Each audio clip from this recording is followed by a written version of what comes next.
Naxçıvan şəhərinin əsas prospekt və küçələrində, eləcə də magistral yollarında mühüm yenilənmələr həyata keçirilir.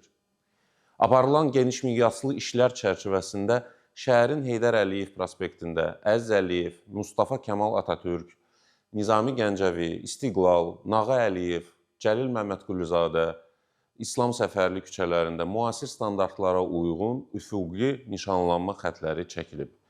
Bu tədbirlər həm nəqliyyatın axıcılığını təmin edir, həm də piyada və sürücülərin təhlükəsizliyinə xidmət edir.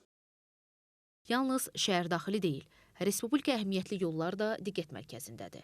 Belə ki, M8 yolu və Naxçıvan Sədrək magistralının 22 kilometrlik ərazisində üfüqi nişanlanma xəttlərinin çəkilməsi başa çatdırılıb. Eyni zamanda Naxçıvan-Culfa Ordubad magistralında da nişanlanma xəttlərinin çəkilməsi işləri ardıcıl olaraq davam etdirilir. Həsən Məmmədov, Namiq Abbasov, NTV Xəbər.